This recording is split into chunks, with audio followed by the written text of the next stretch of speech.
इसी तरह काशी जी है, बनारस, जो कि काशी जी शंकर जी के त्रिशूल पर है, नहीं तो केवल जल ही जल है। शंकर जी के त्रिशूल पर काशी जी को बसाया गया है, शंकर जी बसाए हैं खुद। काशी जी में शंकर जी की नगरी है। काशी जी में जब पाप होने लगा ना, तो काशी करवट होने लगा। जब करवट हो जाता पूरी तरह से, तो पूरी जले जल हो जाता। तब देखे कि उनका जो मंदिर है ऐसे करवट होने लगा। सब लोग समझ गए कि शंकर जी गुस्सा हो गए हैं, काशी अब प्रलय होने वाला है, इनका मंदिर जो है लेटने वाला है। सब हर हर महादेव, हर हर महादेव चिल्लाने लगे, स्तुति वंदना शंकर जी के करने लगे। उतना ही पर बस रुक गए। आज भी आप सब जाएंगे देखेंगे, काशी करवट कहा जाता है। काशी करवट कहेंगे रिक्शा टेम्पो वाला से कि हमें काशी करवट ले चलो, ले जाकर आप सबको काशी करवट दिखा देंगे। इतना ही पर मंदिर ऐसे न करके ऐसे रह गया है, काशी करवट। तो उसमें भी है काशी जी में कि काशी जी में जिसकी मृत्यु हो जाती है वो मोक्ष मिल जाता है, क्योंकि काशी जी में यमराज नहीं आते हैं। शंकर जी के नगरी में यमराज नहीं आते हैं। तो काशी जी में मोक्ष भवन भी 3 जगह बनाया गया है। बड़े घर के लोग होते हैं, संपन्न घर का, उनका भाव भक्ति होता है, श्रद्धा भाव भक्ति होता है। तो देखते हैं कि मेरे घर का पुरनिया बहुत दिन से बीमार चल रहे हैं, ये ठीक होने वाले नहीं है, तो मोक्ष भवन में ले जाते हैं कि मोक्ष भवन में इनकी मृत्यु हो जाएगी तो इनके मोक्ष प्राप्त हो जाएगा। ऐसा काशी जी का वर्णन है, यह हकीकत बात भी है। काशी जी में रहने वाला सब दशा सुमेध घाट, 80 घाट। काशी जी में एक मतलब जाने माने तो शंकर जी के, विश्वनाथ जी के पास ही में दशा सुमेध घाट है, और दूसरा घाट जो है एक 80 घाट है, उसी पर काशी जी बसाया गया है। तो उस घाट, आप उस जगह पर घाट घाट का भी महत्व अलग अलग है। काशी जी में 80 घाट आप स्नान करेंगे तो सबको कहना है कि पाप खसी की तरह कट जाता है। 80 में पाप खसी, 80 घाट स्नान करने से। तो सब पंडित लोग होते हैं, घाट पर बैठे होते हैं, पंडा लोग, यात्री लोग जाते हैं स्नान करने के लिए, तो अपना संकल्प दिवाते हैं। तो मेरे पास 1 रुपया है, 5 रुपया, 10 रुपया, 11 रुपया बोल देते हैं और ज़बरदस्ती लेते हैं। वहाँ के पंडा लुटेरू होते हैं। वैसे तो हर जगह का पंडा लुटेरू हो गए हैं, बस उन्हें कमाने से मतलब है, गति मुक्ति से नहीं लेना देना है। और उनका ये भी अहंकार हो गया था पंडा का कि मैं तो काशी के ही रहने वाला हूँ और काशी जी में मर जाऊँगा, काशी जी को छोड़कर कहीं जाने वाला हूँ नहीं, तो मुझे तो मोक्ष मिलना ही मिलना है। तो क्या हमें पाप पुण्य से, पाप से क्या डरना है, हम तो भोलेनाथ के शरण में हैं। तो बात तो सही है, लेकिन पाप तो पाप ही होता है और पुण्य तो पुण्य ही होता है। तो सही हुआ वो पंडा काशी जी में ही मरे। प्रेत आए ले गए, यमराज तो नहीं नगरी में आए, प्रेत सब ले गए, मर गए, क्योंकि बहुत पाप किए थे। बहुत पब्लिक को सता करके वो सब दक्षिणा लिए थे, बहुत झूठ बोल बोल करके लिए थे।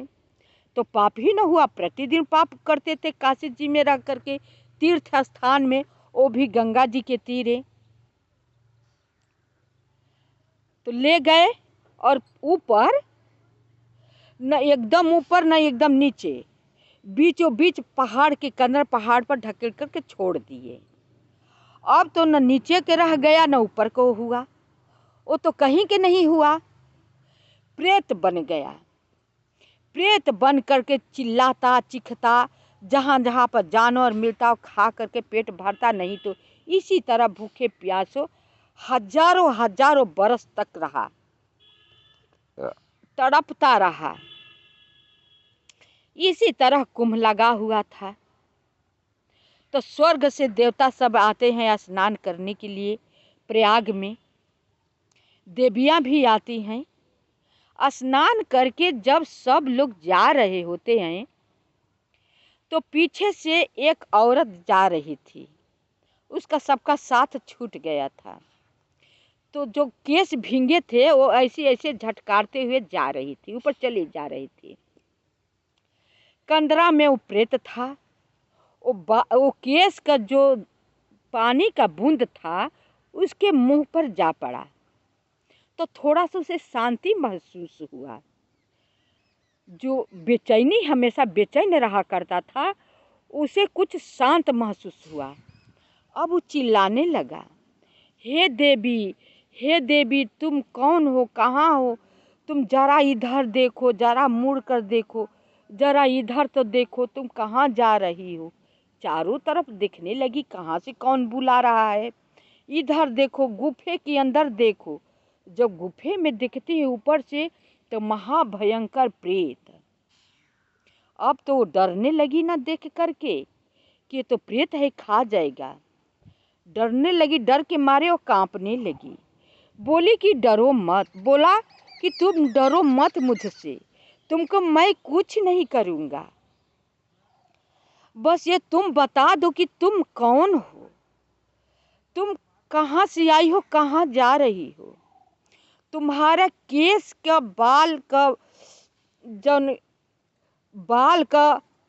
जल का बूंद था, मेरे मुंह पर एक बूंद पड़ा, छीटा, तुम झाड़ते हुए जा रही थी तो मुझे बहुत शांति महसूस हुआ।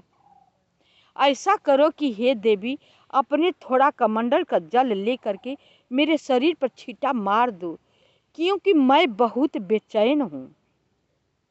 औरत दयालु होती हैं, दया करके जल लिया और उसके ऊपर छींटा ऊपर ही से मार दी। तो उसे बहुत ज्ञान हुआ, अब मार कर चलने लगी कि अब मैं जा रही हूँ। कहीं जाओ मत, तुम बताओ कि तुम कौन हो। तो बोली कि तुम बताओ तुम कौन हो, क्यों प्रेत बने हुए हो, किस कारण, किस पाप से तुम प्रेत बने हुए हो। अब वो बताने लगा कि मैं काशी जी के रहने वाला पंडा हूँ, ब्राह्मण हूँ। यात्री जितना स्नान करने के लिए आते थे उनसे झूठ पे झूठ, झूठ पे झूठ बोल बोल करके बहुत दक्षिणा लिया करता था।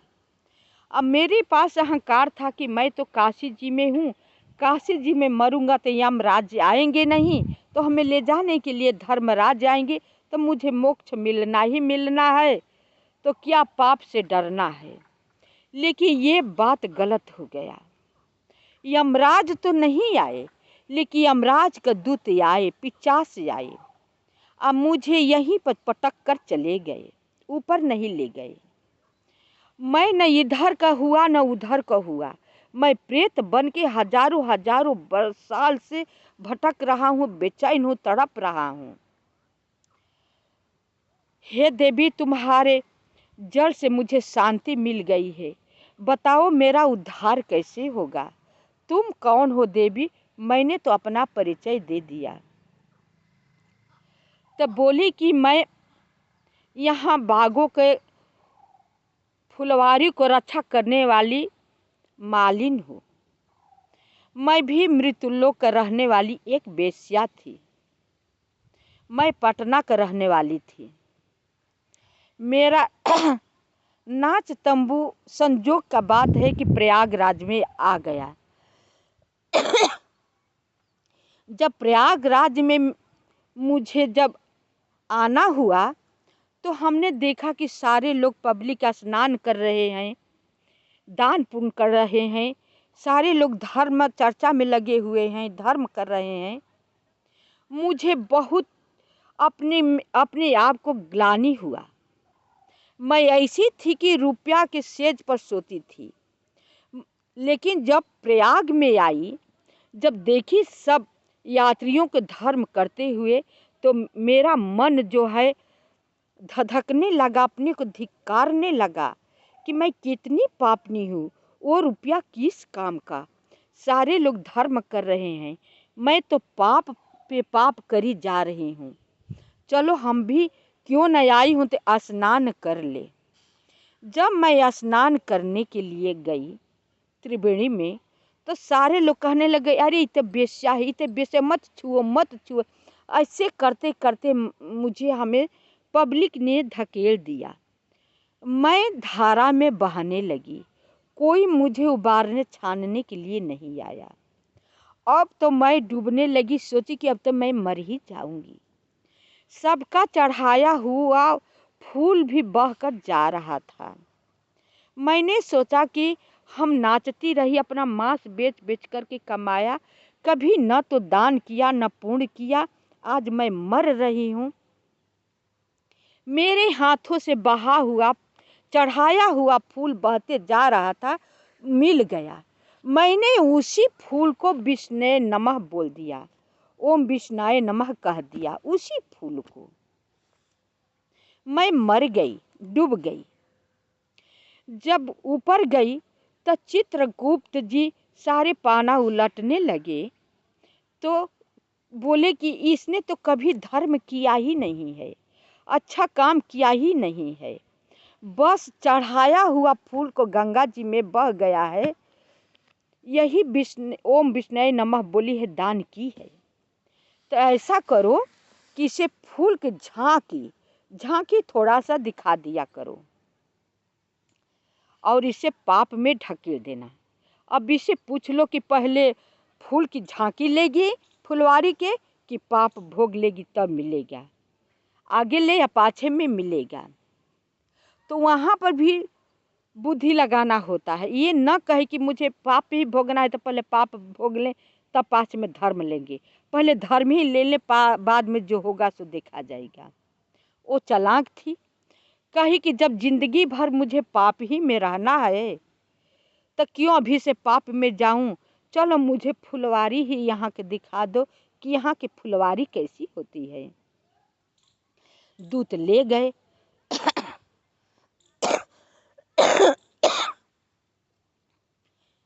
थोड़ा सा झांकी दिए, पूछे कि दिख रहा है, कहीं नहीं।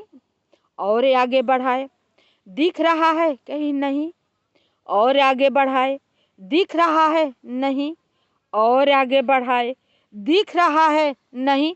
बस एक दूत ने खुनसा करके उस फुलवारी में ढकेल दिया कि लो नहीं दिख रहा है। तो अब वो क्या चालाकी किया कि जितना ही फुलवारी था ओम विष्णाय नमः ओम विष्णाय नमः ओम विष्णाय नमः ओम विष्णाय नमः करती रह गई। सारी फुलवारी को उसने विष्णाय नमः बोल दी, दान कर दी। अब तो चतुर्भुजी में प्रभु श्री राम जी आ न गए, विष्णु भगवान जी दूत से बोले कि तुम लोग हट जाओ, अब इसे मत छुओ। अब ये यहाँ का भगवान का मालिन रहेगी, इसका नाम रहेगा कांचन मालिनी। इस सब देवता देवी पर चढ़ाने के लिए फूल को तोड़कर दिया करेगी और सब देवता देवी पूजन किया करेंगे। स्नान करने के लिए प्रयागराज जाएगी। तो बोली कि प्रयागराज का इतना महत्व है कि प्रयागराज में त्रिवेणी में जो स्नान कर लेता है वो तर जाता है। अब प्रेत भी कहने लगा कि मुझे किसी न किसी तरह से प्रयागराज में त्रिवेणी में स्नान करा दो। वो डरती थी, कही कि आज देर हो गई है, मैं जा रही हूँ, कल भोर में आऊँगी, तुम मेरे साथ चलना। अब रोज वो अपने साथ ले आती, उसे स्नान कराती, रोज आती स्नान करती। महीने भर का मेला लगता है। जब अंतिम दिन का हुआ ना, कुछ उसका पाप कटने लगा, उसका पाप कटने लगा, पाप कटने लगा। जितना उसके पाप कटता उतनी शांति होती थी। उसके शरीर का रंग बदलता जाता था, रंग कुछ न कुछ कटता जाता था, रंग बदलता जाता था प्रेत का। जब अंतिम दिन का हुआ तो पूर्ण रूप से खूब सुंदर मनुष्य हो गया। और उसके ले जाने के लिए प्रभु श्री राम जी अपना पार्षद भेज दिए। पार्षद पर बैठ करके और सब चंवर डोलाते हुए प्रेत को ले करके चले गए। प्रयागराज त्रिवेणी की ऐसी अद्भुत कहानी है। स्नान करने वाले की इतना ही महत्व है। इसलिए मैं हाथ जोड़ करके विनती करके आप सबसे मैं कहा करूँगी कि आप सब स्नान कर लिया करो, स्नान कर लिया करो, छोड़ो मत। ये मौका बार बार नहीं आएगा। मैं भी अपने घर की अकेली हूँ, हमेशा तबीयत खराब हो जाती है, फिर भी नहीं मानती हूँ, जाती हूँ। ये मेरा सोचना है कि अगर बीमार होंगी तो कुछ करके बीमार होंगी तो हमें पछताने की नहीं रहेगा। अगर घर में रहकर बीमार होंगी तो सोचने जो वो बात है कि कुछ हमने किया नहीं या बीमार हो रही हूँ। मर जाऊंगी तो कुछ करके मरूंगी तो मेरे पास सोचने का कुछ नहीं रहेगा पछताने के लिए कि मरी हूँ तो कुछ करके मरी हूँ, कुछ बना करके मरी हूँ। यही बात आप सब सोचिए। क्या कोई चीज़ से डरना है? डरेंगे तो कुछ नहीं होगा। भाव भक्ति रखिए, भगवान के शरण में जाइए। भगवान सबको शरण में अपना देते हैं, बहुत दयालु हैं, वो असीम कृपा बरसाते हैं। तो कथा को विराम देती हूँ। मेरी कथा सुन करके आप सबको कैसी लगी? कथा सुन करके लाइक सब्सक्राइब अवश्य कीजिएगा, कमेंट कीजिएगा। शेष भाग अगले वीडियो में।